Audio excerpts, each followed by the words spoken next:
Gujarat 20 news દરરોજ live update Gujarat રાજ્ય દેશ દુનિયાના તમામ સમાચારો નિહાળો ગુજરાત 20 ન્યૂઝ ચેનલ પર આપની મનપસંદ ચેનલ એટલે કે ગુજરાત 20 ન્યૂઝ।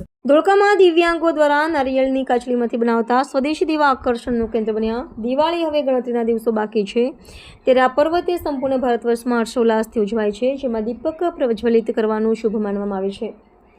કરોડો ભારતવાસીઓ આ પર્વ નિમિત્તે પોતાના ઘરોમાં આંગણામાં દીપ પ્રગટાવી નવા વર્ષને આવકારતા હોય છે। ત્યારે રાજપૂત બોર્ડિંગ ધોળકા ખાતે આવેલા અંધજન મંડળ અમદાવાદ સંચાલિત તથા એસ્ટ્રલ ફાઉન્ડેશનના સહયોગ દ્વારા ચાલતી સંસ્થા સંજીવની ડે કેર સેન્ટર, જે દિવ્યાંગ બાળકો તેમજ વ્યક્તિઓ માટે કામ કરી રહ્યું છે, તે દિવ્યાંગ વ્યક્તિઓની જિંદગીના બહુ બધા કૌશલ્યોને નિખારી રહ્યું છે।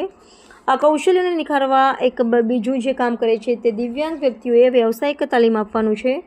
આ વ્યવસાયિક તાલીમનો હેતુ તેઓને આર્થિક રીતે પગભર થવામાં મદદ કરે છે। તેના ભાગરૂપે નાળિયેરની કાચલીના દીવા બનાવીને હજારો લોકોના ઘરને પોતાની કલાથી રોશન કરશે। ભારતભરમાં ચાઇનીઝ વસ્તુઓની ભરમાર વચ્ચે દિવ્યાંગ વ્યક્તિઓએ બનાવેલ નાળિયેરની કાચલીના સ્વદેશી દીવાથી ઘરને રોશન કરીએ। આ દીવડા દિવ્યાંગ વ્યક્તિઓ પોતાની જાતે કાચ પેપરથી ઘસી પોલિશ કરી તેમાં સુગંધિત મીણ ભરીને સુશોભિત કરવામાં આવે છે। જે દિવ્યાંગ વ્યક્તિઓ દીવા બનાવે છે તેમને તેમના મહેનતાણું આપવામાં આવે છે। સંસ્થાનો મુખ્ય હેતુ એ છે કે દિવ્યાંગ વ્યક્તિ પોતે સ્વરોજગારી સાથે પ્રવૃત્તિશીલ રહેતા સમાજમાં પણ તેમને સન્માનજનક સ્થાન મળે તે માટેનો એક પ્રયાસ છે। ગુજરાત 20 ન્યૂઝ ધોળકા ચેનલને લાઈક કરો, શેર કરો અને સબસ્ક્રાઇબ કરો, અને હા, તેમાં દરરોજ તાજા સમાચાર જોવાનું ભૂલશો નહીં।